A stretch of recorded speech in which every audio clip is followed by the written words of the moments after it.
الحمد لله وكفى وسلام على عباده الذين اصطفى أما بعد فأعوذ بالله من الشيطان الرجيم بسم الله الرحمن الرحيم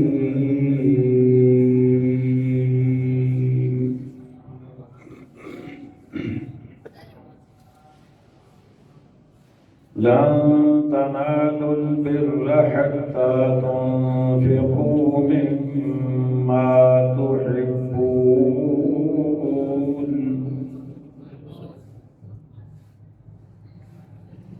وما تنفقوا من شيء فإن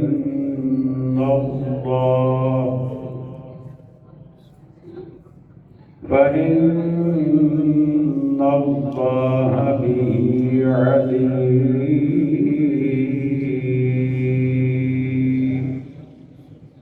صدق الله مولانا العظيم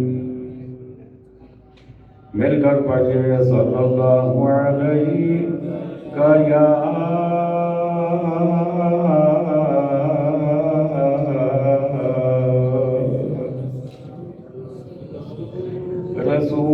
رسول اللہ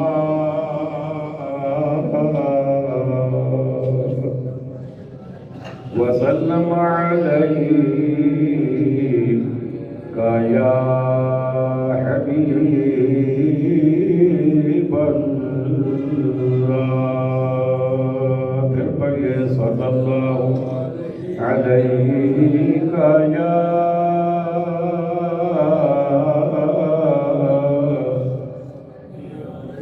رسول اللہ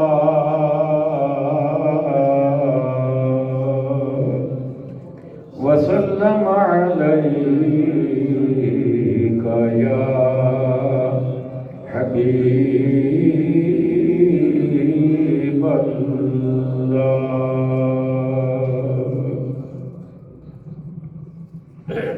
واجب صدر عظیم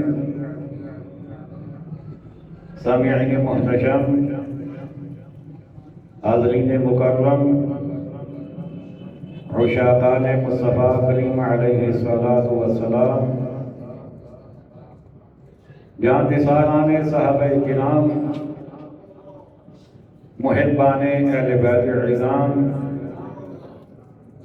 اور عقیدت مندان اولیاء کرام اللہ تبارک و تعالی جل جلالہ و تمام برہانہ و اعظم شانہ کے مقدس مطہر اور مبارک کلام مجید کی تفسیر کا سلسلہ جاری و ساری ہے۔ الحمدللہ 3 پارے ہمارے مکمل ہو چکے ہیں۔ آج چوتھے پارے سے آغاز کیا جا رہا ہے۔ دعا گو رہے رب کائنات عقائد کی باتوں کو سمجھ کر اپنے دل میں جگہ دینے اور اسی کے مطابق زندگی گزارنے کی توفیق عطا فرمائے اور عمل کی باتوں پر عمل پیدا ہو کر اپنی زندگی کے دن پورے کرنے کی سعادت عطا فرمائے۔ ارشاد ربانی ہے لن تنالوا البر حتى تنفقوا مما تحبون، فرمایا تم ہرگز بھلائی کو نہ پہنچو گے جب تک راہ خدا میں اپنی پیاری چیز نہ خرچ کرو۔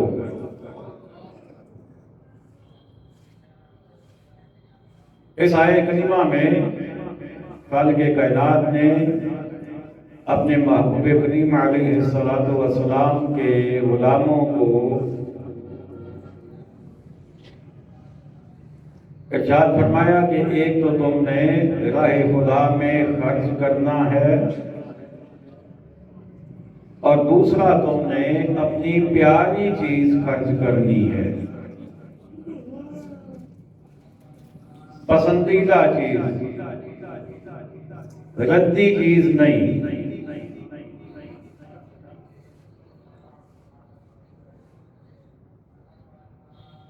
مفتی احمد یار خان صاحب نعیمی رحمۃ اللہ تعالی علیہ آپ فرماتے ہیں کہ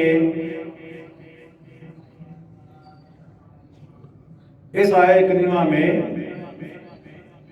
جو حکم آپ نے دیا اس سے چند مسئلے معلوم ہوئے۔ پہلا یہ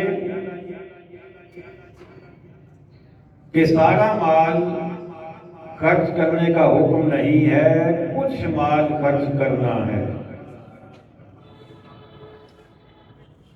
اس سے پہلے آیت کریمہ میں رب نے فرمایا یسألونک ماذا ينفقون، اے معبود تجھ سے پوچھتے ہیں کہ کیا خرچ کریں، قل العفو، معبود اپنے غلاموں کو بتا دو کہ جو بچ جائے وہ خرچ کرو۔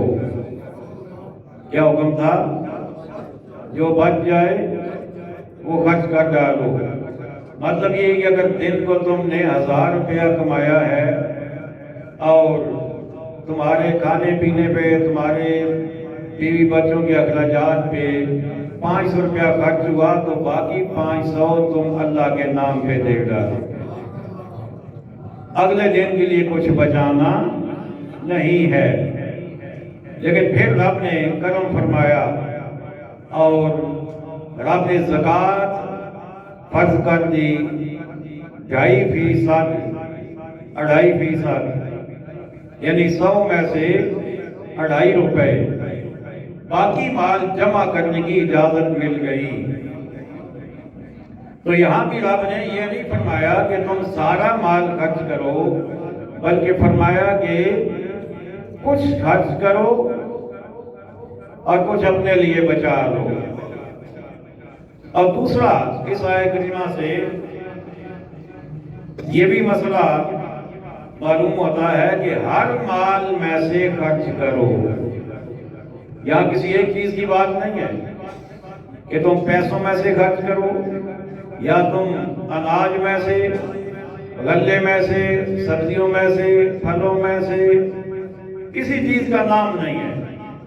مطلقاً فرمایا کہ تنفقوا، خرچ کرو، اور آگے مما تحبون، تو خرچ کرو ہر چیز میں سے جو بھی اللہ نے تمہیں دی ہے۔ اب کیا مطلب؟ اگر اللہ نے کسی کو علم دیا ہے تو وہ علم بھی آگے بانٹے، لوگوں تک پہنچائے۔ اگر اللہ نے مال دیا ہے تو وہ مال بھی لوگوں تک پہنچائے۔ اگر اللہ نے عقل دی ہے تو لوگوں کو بھی اپنی عقل سے فائدہ پہنچائے۔ اگر اللہ نے بینائی دی ہے تو اپنی بینائی کو اچھے کاموں میں لگائے۔ تو یوں ہر مال میں سے خرچ کرو، لوگوں کو فائدہ پہنچاؤ۔ اور تیسرا اس سے یہ پتہ چلا کہ یہ جو مال خرچ کرنا ہے یہ زکوٰۃ نہیں ہے، بلکہ یہ اس کے علاوہ ہے۔ کہ زکوٰۃ تو ہے ہی 2.5% دینی ہے نا، وہ تو فرض ہے، لیکن اس کے علاوہ بھی اگر اللہ نے مال دیا ہوا ہے تو وقتاً فوقتاً اللہ کے نام پر ہر چیز میں سے دیتے رہو۔ تم دیتے رہو گے اللہ بڑھاتا رہے گا، تم روک لو گے تو اللہ پھر شاید اپنے خزانے بھی تم سے روک لے۔ اس لیے تم خرچ کرتے جاؤ، وہ تمہیں دیتا جائے گا۔ اور چوتھی بات اللہ نے فرمائی مما تحبون، فرمایا اپنی پسندیدہ چیزوں میں سے خرچ کرو۔ اب ایسا نہیں ہے کہ مطلب اسے میں ناجائز تو نہیں کہتا، اگر کسی کے کپڑے نئے لے لیے اور اس کے پہلے جو کپڑے ہیں وہ اچھی حالت میں ہیں، وہ کسی اور کو دے دے تو ثواب اس سے بھی مل جائے گا، لیکن پورا ثواب اگر لینا ہے تو وہ اس وقت ملے گا کہ اپنی پسندیدہ چیز اللہ کی راہ میں دو۔ اچھا مال لو، نیا مال لو، نئی چیز دو، اچھے طریقے سے دو، عزت کے ساتھ دو کسی کو، تو اس سے زیادہ ثواب ملے گا۔ اور حضرت عمر بن عبدالعزیز رحمۃ اللہ تعالی علیہ، آپ کے بارے میں بڑی خوبصورت بات تفسیر نور العرفان میں بھی اور خزائن العرفان میں بھی موجود ہے کہ آپ شکر کی بوریاں منگاتے تھے اور پھر غریبوں کو، محتاجوں کو، مسکینوں کو یا ویسے بھی عام لوگوں کو شکر دیا کرتے تھے صدقے کے طور پہ، اللہ کی رضا کے لیے۔ تو کسی نے پوچھا کہ حضور آپ اتنا تردد فرماتے ہیں کہ آپ بندہ بھیجتے ہیں، وہ شکر لے کے آتا ہے بوریوں میں، پھر بوریاں اتاری جاتی ہیں، پھر کھولی جاتی ہیں، پھر تقسیم ہوتی ہیں، تو آپ پیسے دے رہے، شکر لوگ خود لے لیا کریں گے، تو آپ اتنا کیوں اہتمام فرماتے ہیں؟ تو آپ نے فرمایا مجھے شکر پسند ہے، اللہ نے کہا اپنی پسندیدہ چیز خرچ کرو، لہذا میں شکر ہی خرچ کرتا ہوں۔ دیکھیں نا کتنا خوبصورت ایک انداز ہے کہ مجھے شکر پسند ہے لہذا میں شکر ہی منگا کے دوں گا، کیونکہ اللہ نے کہا کہ اپنی پسندیدہ چیز میرے نام پہ دو۔ اور اس کے بعد پھر اگلی بات اسی سے مسئلہ یہ معلوم ہوتا ہے کہ اخلاص اللہ کے ہاں دیکھا جاتا ہے، مال کی کمی زیادتی نہیں دیکھی جاتی۔ کسی نے مال تھوڑا دیا یا زیادہ دیا اس سے فرق نہیں پڑتا، فرق اس سے پڑے گا کہ دینے والے نے کتنے خلوص سے دیا ہے، رب کی رضا اس کے ذہن میں کتنی تھی اور دکھلاوا کتنا تھا، ریاکاری کتنی تھی۔ جتنا خلوص زیادہ ہوگا اتنا اللہ ثواب زیادہ عطا فرمائے گا۔ اسی لیے میرے آقا کریم علیہ السلام کا ارشاد گرامی ہے، مفہوم حدیث پاک کا یہ ہے کہ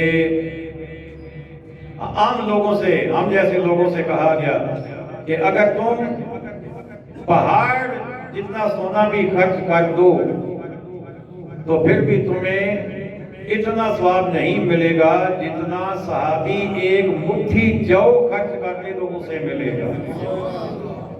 وجہ کیا ہے؟ ادھر مقدار زیادہ ہے، ادھر مقدار کم ہے، تو وجہ اس کی یہ ہے کہ ادھر خلوص زیادہ ہے، ہمارے اندر وہ خلوص نہیں ہے۔ ہم چاہیں بھی تو اتنا خلوص پیدا اپنے دل کے اندر نہیں کر سکتے۔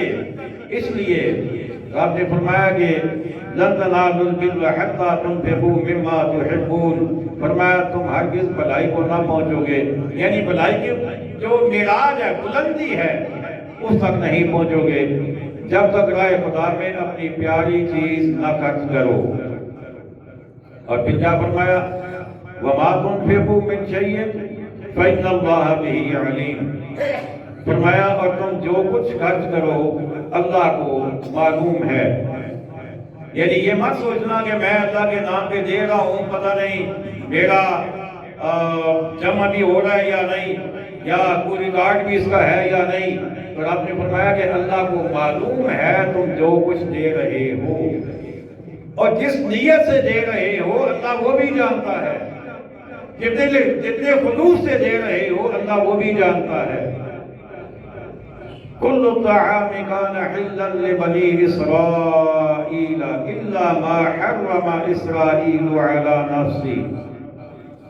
نفسه من قبل أن تنزل التوراة قل فأتوا بالتوراة فاتلوها إن كنتم صادقين۔ سب کھانے بنی اسرائیل کو حلال تھے مگر وہ جو یعقوب نے اپنے اوپر حرام کر لیا تھا تورات اترنے سے پہلے، تم فرماؤ تورات لا کر پڑھو اگر سچے ہو۔ اب اس کا ایک شان نزول ہے اس آیت کریمہ کا، وہ آپ سنیں گے تو آپ کو بات سمجھ آئے گی کہ جب نبی کریم علیہ السلام مدینہ طیبہ میں پہنچے اور آپ نے دین کی تعلیمات اور اسلام کی تعلیمات کو لوگوں تک پہنچانا شروع کیا تو یہودیوں نے یہ کہا، آپس میں انہوں نے باتیں کی اور آقا صلی اللہ علیہ وسلم تک وہ باتیں پہنچی کہ انہوں نے کہا کہ یہ کہتے ہیں ہمارا نیا دین ہے اور کہتے ہیں کہ ہم ابراہیم علیہ السلام کے ماننے والے ہیں۔ تو ابراہیم علیہ السلام جو ہیں وہ تو اونٹ کا گوشت بھی نہیں کھاتے تھے اور اونٹنی کا دودھ بھی نہیں استعمال کرتے تھے، جبکہ یہ اونٹ کا گوشت بھی کھاتے ہیں، اونٹنی کا دودھ بھی استعمال کرتے ہیں، تو یہ کیسے کہہ سکتے ہیں کہ ہم ابراہیم علیہ السلام کو ماننے والے ہیں، ہم ان کے فالوور ہیں، ہم ان کے دین کو صحیح سمجھتے ہیں؟ تو میرے آقا علیہ السلام نے ان سے فرمایا کہ اے یہودیو، ابراہیم علیہ السلام کے دین میں یہ دونوں چیزیں حلال تھیں، حرام نہیں تھیں۔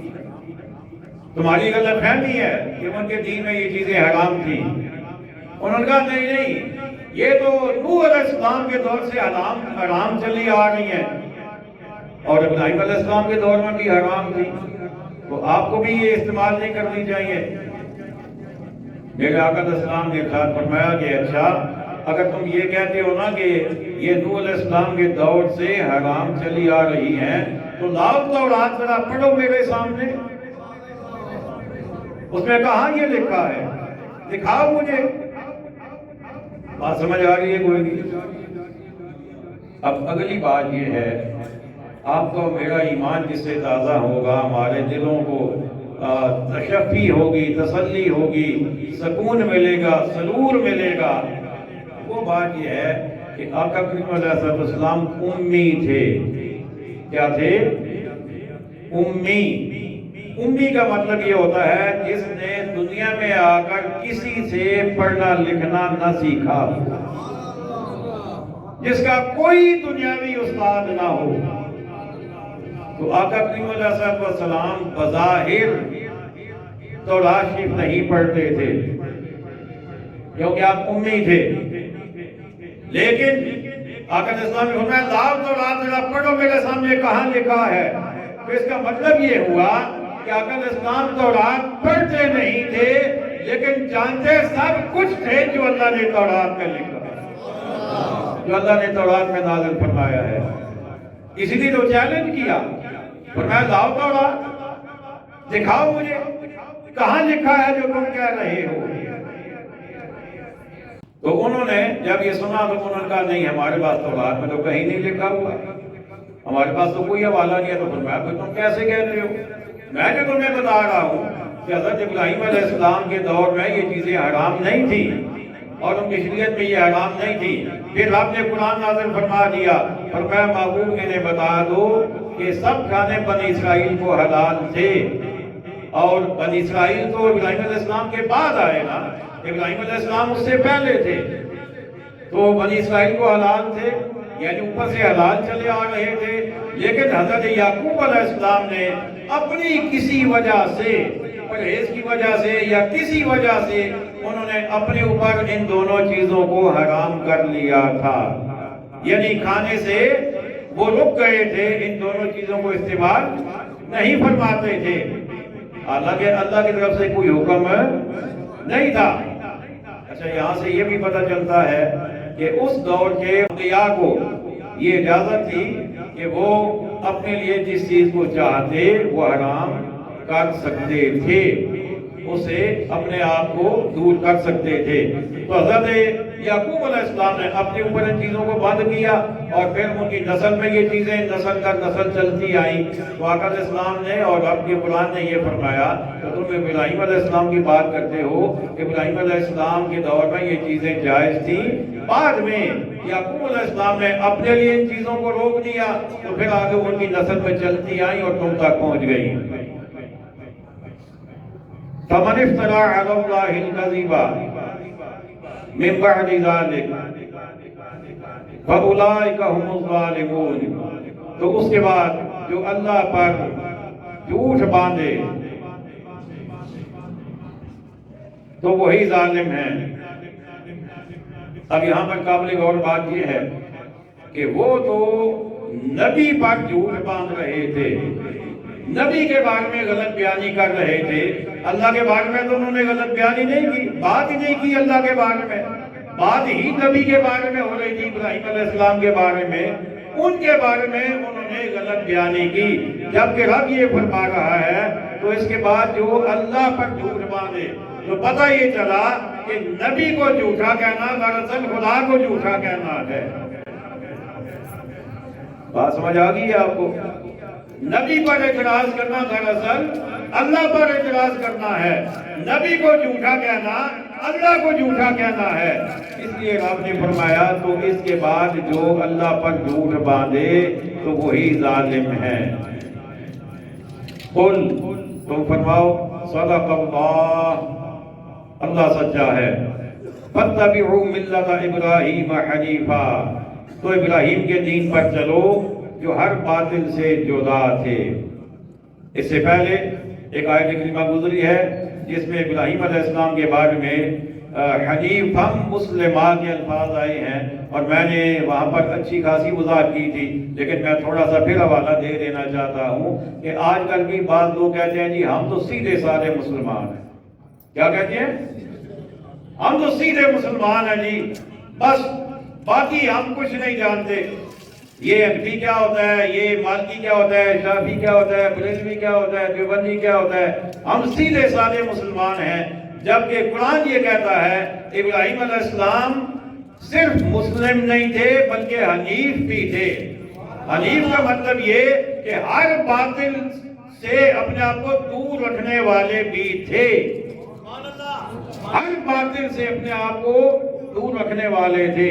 تو آج کے دور میں بھی ہمیں بھی ضرورت اس بات کی ہے، مسلمان ہونا بہت اعلیٰ بات ہے، اللہ کا بڑا کرم ہے اس بندے پہ جو مسلمان ہو، لیکن صرف مسلمان ہونا کافی نہیں ہے۔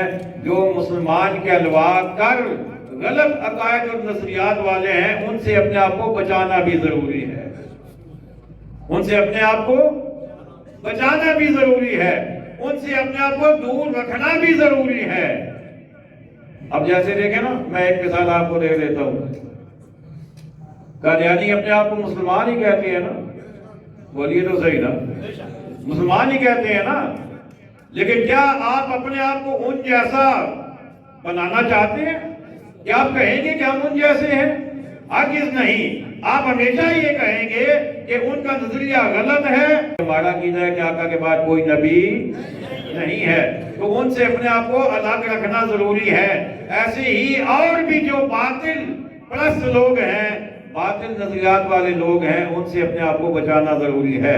تو یہاں بھی آپ نے فرمایا فاتبعوا ملت ابراہیم حنیفا، تو ابراہیم کے دین پر چلو جو ہر باطل سے جدا تھے، وما کان من المشرکین، اور شرک والوں میں سے نہ تھے۔ ان اول بیت وضع للناس، بلا شبہ پہلا گھر جو لوگوں کی عبادت کو مقرر ہوا، للذی ببکہ، وہ ہے جو مکہ میں ہے، مبارکن برکت والا، وہدی للعالمین، اور سارے جہانوں کا رہنما۔ اس مراد کعبۃ اللہ ہے، اللہ کا گھر۔ سب سے پہلے جو گھر بنا اللہ کی عبادت کے لیے زمین پہ وہ کعبۃ اللہ ہے۔ یہاں پر یہ اللہ نے بیان فرمایا۔ اس دور کے یہودی یہ کہتے تھے کہ پہلے یہ بیت المقدس کی طرف منہ کرتے تھے، اب انہوں نے کعبہ کی طرف منہ کرنا شروع کر دیا۔ حالانکہ سب سے پہلا گھر تو بیت المقدس بنایا گیا تھا، تو اللہ نے اپنی لاریب کتاب میں تبدیل فرما دی، فرمایا سب سے پہلا بیت المقدس نہیں تھا، سب سے پہلا کعبہ بنا جو میری عبادت کی جگہ تھی۔ ان اول بیت وضع للناس للذی ببکہ مبارکا وہدی للعالمین، فرمایا کہ پہلا گھر جو میری عبادت کے لیے بنایا گیا وہ مکہ میں ہے، وہ برکت والا ہے، وہ عالمین یعنی جہانوں کی ہدایت کے لیے ہے، اور وہ سب سے پہلا ہے، اور وہ کعبہ ہے۔ اور حدیث پاک میں یہ ہے کہ بیت المقدس کعبہ شریف کے 40 سال بعد بنایا گیا۔ کتنا عرصہ؟ 40 سال بعد۔ اچھا، پھر اللہ نے کیا فرمایا کعبہ شریف کے بارے میں؟ فرمایا فیہ آیات بینات، فرمایا اس میں کھلی نشانیاں ہیں، اس میں بڑی واضح نشانیاں ہیں۔ اور ایک نشانی کا اللہ نے ذکر بھی کر دیا، فرمایا مقام ابراہیم، ابراہیم کے کھڑے ہونے کی جگہ، ابراہیم کے کھڑے ہونے کی، مجھے بولیے اب ابراہیم علیہ السلام کیسے کھڑے ہوتے تھے؟ وہ کیا چیز ہے؟ وہ ابراہیم علیہ السلام جب کعبۃ اللہ تعمیر کر رہے تھے اللہ کے حکم پر، تو جب دیواریں کچھ اونچی ہو گئی، اللہ کے نبی کا ہاتھ اوپر جب نہ پہنچا، تو اللہ کے نبی نے عرض کیا مولا اب تو دیوار اونچی ہو گئی، اب ہاتھ کیسے پہنچے؟ رب نے فرمایا ابراہیم ایک پتھر لو، اس کے اوپر کھڑے ہو جاؤ۔ پتھر لو اور پتھر کے اوپر کھڑے ہو جاؤ۔ ابراہیم علیہ السلام پتھر کے اوپر جب کھڑے ہوئے نا تو پتھر ہونے کے باوجود اللہ کے نبی کے قدموں کے لیے موم بن گیا، اس پہ جگہ بن گئی۔ اللہ کے نبی کے پاؤں کے نشانات نیچے تک اس میں پیوست ہو گئے، اللہ کے نبی کے پاؤں کے نشانات اس میں بن گئے۔ اچھا، اب اللہ کے نبی دیوار بنا رہے ہیں، دیوار پتھر کے اوپر کھڑے ہیں، اب دیوار تھوڑی اور اونچی ہو گئی تو اب پھر مسئلہ بنا کے اب ہاتھ اور اوپر کیسے جائے؟ تو رب نے فرمایا ابراہیم آپ پریشان ہونے کی ضرورت نہیں ہے، آپ ارادہ کرتے جائیں اوپر دیوار بنانے کا، پتھر بھی خود ہی اونچا ہوتا جائے گا۔ نعرہ تکبیر، نعرہ رسالت، نعرہ حیدری، نعرہ ختم نبوت۔ اللہ اکبر۔ تو پتھر بھی ساتھ ساتھ اونچا ہوتا گیا، دیوار اونچی ہو رہی ہے، اللہ کے نبی کے قدم اونچے ہو رہے ہیں، اس لیے کہ پتھر بھی ساتھ ساتھ اونچا ہوتا جا رہا ہے۔ تو مجھے کہنے دیجئے، توجہ سے سنیے گا، اللہ کے نبی کے قدم اگر پتھر پہ لگ جائیں تو پتھر بھی اونچا ہو جاتا ہے، پتھر بھی اونچا ہو جاتا ہے۔ تو اگر اللہ کے نبی کا ہاتھ کسی کے ہاتھ پہ آ جائے، کسی کے سر پہ آ جائے، کسی کے کندھے پہ آ جائے اور کسی پر نبی دستے شفقت رکھ دے، پھر اللہ اسے کتنا بلند رتبہ عطا فرمائے۔ اللہ اکبر۔ اور ایک اور بات بھی کہہ لوں یہاں پہ، اللہ کے نبی کے قدموں کی نسبت ہو گئی پتھر کے ساتھ۔ کیا؟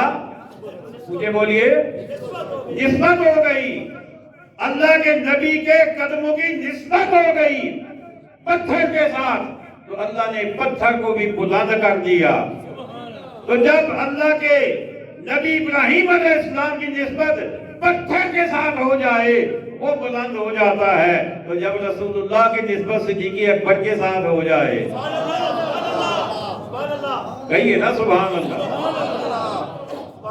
یہ قرآن ہے اور یہ قرآن کی سمجھ ہے۔ لوگ بھی قرآن پڑھتے ہیں اور قرآن پڑھ کے کہتے ہیں نہیں کوئی ہمیں تو عظمت ملی کوئی نہیں ہے۔ اللہ اکبر۔ آئیے صدیق اکبر کے ساتھ، فاروق اعظم کے ساتھ، عثمان غنی کے ساتھ، مولا علی کے ساتھ، حضرت طلحہ، حضرت زبیر، حضرت سعد، حضرت سعید، حضرت امیر معاویہ، حضرت امام حسن، حضرت امام حسین، جو میرے آقا کی برگاہ میں آتا گیا اپنا ہاتھ میرے آقا کے ہاتھ میں دیتا چلا گیا، اللہ نے وہ شان عطا فرمائی کہ قیامت تو آ سکتی ہے لیکن ان کی عظمت کسی اور کے حصے میں نہیں آ سکتی۔ نعرہ تکبیر، اللہ اکبر، نعرہ رسالت، نعرہ تاکید، نعرہ حیدری، نعرہ غوثیہ، نعرہ ختم نبوت، زندہ باد۔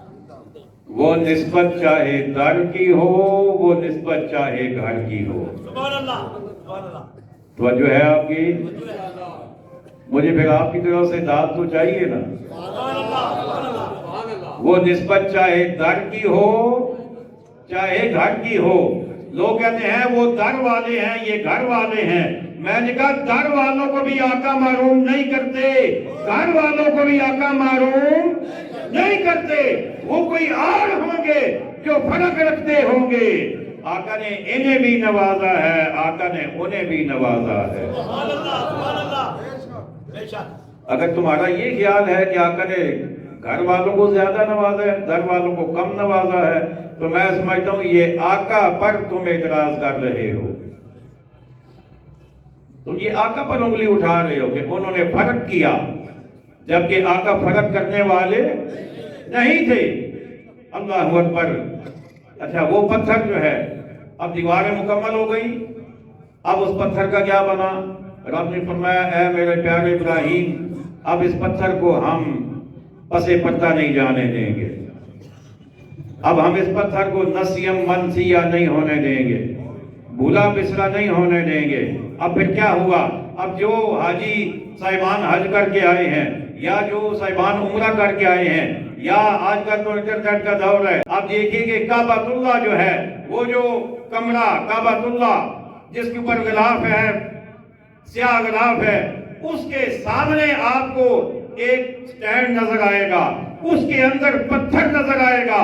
کعبہ کے سینڈ میں میرے رب نے اسے نصب کروا دیا تاکہ قیامت تک جو بھی حاجی یا عمرہ کرنے والا آئے وہ جہاں کعبہ کا طواف کرے گا وہاں اس پتھر کو بھی سلامی دے گا، سبحان اللہ سبحان اللہ سبحان اللہ، اس پتھر کو بھی سلامی دے گا۔ اللہ اکبر۔ اور یہ وہی پتھر ہے جس کے بارے میں میرے رب نے فرمایا وَاتَّخِذُوا مِن مَقَامِ إِبْرَاهِيمَ مُصَلًّى، فرمایا ابراہیم کے قدم لگنے کی جگہ کو اپنے لیے جائے نماز بنا لو، سبحان اللہ، نماز کی جگہ بنا لو۔ اب جب طواف کرنے والا طواف کر کے فارغ ہوتا ہے تو اسے حکم یہ ہے کہ 2 رکعت نماز نفل ادا کرو سبحان اللہ سبحان اللہ، مقام ابراہیم پر۔ اللہ اکبر۔ رب نے فرمایا مقام ابراہیم ومن دخلہ کان آمنا، اور جو اس میں آئے امان میں ہو، یعنی امان پا جائے گا۔ جو کعبۃ اللہ میں آئے گا وہ امان پا جائے گا۔ وَلِلَّهِ عَلَى النَّاسِ حِجُّ الْبَيْتِ مَنِ اسْتَطَاعَ إِلَيْهِ سَبِيلًا، فرمایا اللہ کے لیے لوگوں پر اس گھر کا حج کرنا ہے جو اس تک چل سکے، یعنی جو استطاعت رکھے۔ زندگی میں ایک مرتبہ حج کرنا فرض ہے صاحب استطاعت پر، اور جو استطاعت نہیں رکھتا اس پر فرض بھی نہیں ہے۔ اب استطاعت کیا ہے؟ اسے بھی اجازت دیتی ہو اور مالی لحاظ سے بھی بندہ آنے جانے کا خرچہ بھی رکھتا ہو اور اپنے گھر والوں کا خرچہ بھی پورا کر سکتا ہو، بالغ بھی ہو، یہ ساری چیزیں استطاعت میں آ جاتی ہیں۔ لیکن یہ کوئی عذر نہیں ہے کہ جی کاروبار ہے اب چھوڑ کے کیسے جائیں، یہ کوئی عذر اللہ کے ہاں قابل قبول نہیں ہے۔ نہ نوکری کا عذر ہے نہ کاروبار کا عذر ہے، یہ اللہ کے ہاں قابل قبول نہیں ہے۔ کاروبار بھی اللہ نے دیا ہے، جب اس کے نام پر اس کے حکم پر جاؤ گے تو کیسے تم نے سوچ لیا کہ کاروبار میں مندہ آ جائے گا، کاروبار کم ہو جائے گا، گھٹ جائے گا؟ ہرگز نہیں۔ میرے آقا نے ارشاد فرمایا مفہوم حدیث پاک کا یہ ہے کہ جو استطاعت ہونے کے باوجود حج نہیں کرتا وہ چاہے یہودی ہو کے مرے چاہے نصرانی ہو کے مرے۔ مطلب یہ کہ استطاعت ہونے کے باوجود حج نہ کرنا یہ سخت قسم کی وعید ہے اس پر اور ناراضگی ہے۔ اس لیے جن اللہ نے توفیق دی ہے وہ استطاعت کا میں نے آپ کو بتا دیا، صحت اجازت دیتی ہو اور مالی لحاظ سے بندہ مضبوط ہو، آنے جانے کا گھر کا خرچہ رکھتا ہو تو راستہ کوئی دشوار گزار بھی نہ ہو، آج کل تو وہ معاملہ ہی نہیں ہے، تو وہ بندہ صاحب استطاعت ہے۔ وَمَنْ كَفَرَ فَإِنَّ اللَّهَ غَنِيٌّ عَنِ الْعَالَمِينَ، اور جو منکر ہو تو اللہ سارے جہاں سے بے پرواہ ہے۔ اب جو بندہ صاحب استطاعت ہو کر بھی حج نہیں کرتا وہ گناہگار ہے، اور جو حج کا انکار کرے وہ کافر ہو جاتا ہے، جو حج کا انکار کرے وہ کافر۔ اور اللہ فرماتا ہے جو انکار کرے، جو منکر ہو جائے حج کا، تو رب فرماتا ہے پھر اللہ جہانوں سے بے پرواہ ہے۔ قل، اے محبوب تم فرماؤ، یا اہل الکتاب لم تکفرون بآیات اللہ، اے کتابیو اللہ کی آیتیں کیوں نہیں مانتے؟ واللہ شہید علی ما تعملون، اور تمہارے کام اللہ کے سامنے ہیں۔ قل، تم فرماؤ، یا اہل الکتاب لم تصدون عن سبیل اللہ من آمن تبغونها عوجا وانتم شہداء، اے کتابیو کیوں اللہ کی راہ سے روکتے ہو اسے جو ایمان لائے، اسے ٹیڑھا کیا چاہتے ہو اور تم خود اس پر گواہ ہو۔ وَمَا اللَّهُ بِغَافِلٍ عَمَّا تَعْمَلُونَ، اور اللہ تمہارے پورے کاموں سے بے خبر نہیں۔ اب یہاں پر شان نزول ہے، اس کا سماعت فرما لیجئے کہ اوس اور خزرج دو قبیلے تھے مدینہ شریف میں۔ اسلام کا نور پھیلنے سے پہلے آپس میں لڑتے رہتے تھے اور کئی کئی سالوں تک ان کی لڑائیاں جاری رہتی، ذرا سی بات پہ ٹکرا جاتے اور کئی کئی سر قلم ہو جاتے۔ جب اسلام کا نور پھیلا دونوں اسلام کے دامن میں آ گئے۔ اب ایک دفعہ اوس اور خزرج کے کچھ بندے، کچھ اوس کے کچھ خزرج کے آپس میں مل بیٹھ کر بڑے حسین انداز میں، پیار بھرے انداز میں گفتگو کر رہے تھے۔ ایک یہودی گزرا تو آگ کو گولا ہو گیا، جل گیا حسد سے کہ یہ کیوں آپس میں اکٹھے بیٹھے ہیں، ان میں کیوں اتنا پیار کا اظہار ہو رہا ہے۔ اس نے ایک اور نوجوان یہودی کو بلایا، اسے کہا کہ ان کے پاس جا کر انہیں کہو کہ تم کیسے آپس میں اکٹھے بیٹھ گئے ہو، تمہیں اپنی دشمنیاں یاد نہیں ہے؟ تم تو دشمن تھے ایک دوسرے کے، انہوں نے تمہارے خلاف کیا کیا نہیں کیا اور انہوں نے تمہارے خلاف کیا کیا نہیں کیا۔ تو جب اس نے جا کر یہ کارروائی ڈالی تو وہ پھر انہیں پرانی باتیں یاد آ گئی اور ادھر سے ہی ان کی پھر آپس میں چپکنا شروع ہو گئی اور ایک دوسرے کا یعنی تلواریں نکل آئیں۔ عنقریب ان کی گردنیں قطع ہو جاتی اور ایک دوسرے کو وہ قتل کر ڈالتے۔ اتنے میں آقا کریم علیہ السلام تشریف لے آئے۔ سبحان اللہ، سبحان اللہ، اللہ اکبر، مجھے خوشی ہوئی ہے سبحان اللہ، آپ کی سبحان اللہ سے۔ سبحان اللہ، سبحان اللہ، میں بولتا ہوں تو آپ خوش ہوتے ہیں، آپ بولتے ہو تو میں خوش ہوتا ہوں۔ سبحان اللہ۔ تو آقا علیہ السلام تشریف لے آئے، آقا علیہ السلام نے دونوں میں صلح صفائی کرائی۔ فرمایا کہ کیا ہو گیا تمہیں، تم تو مسلمان ہو، مسلمان کبھی لڑتے ہیں آپس میں، مسلمان آپس میں بھائی بھائی ہوتے ہیں، پرانی باتیں گئی ختم ہو گئی۔ اب اس پر میرے رب نے فرمایا کہ اے کتابیوں کیوں اللہ کی راہ سے روکتے ہو، اسے جو ایمان لائے اسے ٹیڑھا کیا چاہتے ہو، یعنی پھر انہیں لڑانا چاہتے ہو، اور تم خود گواہ ہو، تمہیں پتہ ہے کہ یہ ایماندار ہو چکے ہیں اور اللہ تمہارے پورے اعمال سے باخبر ہے۔ یا ایھا الذین آمنوا، اے ایمان والو، ان تطیعوا فریقا من الذین اوتوا الکتاب یردوکم بعد ایمانکم کافرین۔ اے ایمان والو، اگر تم کچھ کتابیوں کے کہے پر چلے تو وہ تمہارے ایمان کے بعد تمہیں کافر کر چھوڑیں گے۔ آج بھی ہمارے لیے یہی سبق ہے، آج بھی کافروں کی یہی مرضی ہے۔ ہمیں مسلمانوں سے ایک ہی درد ہے کافروں کو کہ یہ مسلمان کیوں ہیں، اور اس دور میں بھی یہی درد تھا کہ یہ محمد گرامی کے غلام کیوں ہیں۔ تو آپ نے فرمایا کہ ان سے بچ کے رہو، ان کی اطاعت مت کرو، ان کو مت فالو کرو، ان کے پیچھے مت چلو، ورنہ یہ پھر تمہیں ایمان سے برگشتہ کر کے تمہاری اسی حالت پہ پہنچا دیں گے۔ وَكَيْفَ تَكْفُرُونَ وَأَنْتُمْ تُتْلَى عَلَيْكُمْ آيَاتُ اللَّهِ۔ اور اے کتابیوں، تم کیوں کر کفر کرو گے، تم پر تو اللہ کی آیتیں پڑھی جاتی ہیں۔ اچھا یہ ایمان والوں کی بات ہے۔ وَكَيْفَ تَكْفُرُونَ وَأَنْتُمْ تُتْلَى عَلَيْكُمْ آيَاتُ اللَّهِ وَفِيكُمْ رَسُولُهُ۔ اور تم کیوں کر کفر کرو گے، تم پر تو اللہ کی آیتیں پڑھی جاتی ہیں، وَفِيكُمْ رَسُولُهُ، اور تم میں اس کا رسول تشریف فرما ہے۔ وَمَن يَعْتَصِم بِاللَّهِ فَقَدْ هُدِيَ إِلَى صِرَاطٍ مُسْتَقِيمٍ، اور جس نے اللہ کا سہارا لیا تو ضرور وہ سیدھی راہ دکھایا گیا۔ حضرات گرامی، ایک رکوع الحمدللہ ہم نے مکمل کر لیا، بس اب زیادہ نہیں، 1 سے 2 منٹ آپ کے لینا چاہتا ہوں۔ اور ایک نعرہ ہے جو صرف اور صرف مرکزی مسجد میں لگتا ہے اور کہیں نہیں لگتا، اور لگتا بھی سال کے بعد ہے۔ بس صرف نعرہ لگانے کا ٹائم ہے تاکہ ہماری سلامی ہو جائے۔ مہینہ کون سا ہے یہ اسلامی؟ جمادی الاخری۔ اور اس ماہ مبارک کی 22 تاریخ کو ایک ہستی کا وصال با کمال ہے، جن کے بارے میں مرکزی مسجد میں سالوں سال یہ نعرہ لگتا ہے، سب سے بالا، سب سے برتر۔ سبحان اللہ، سبحان اللہ۔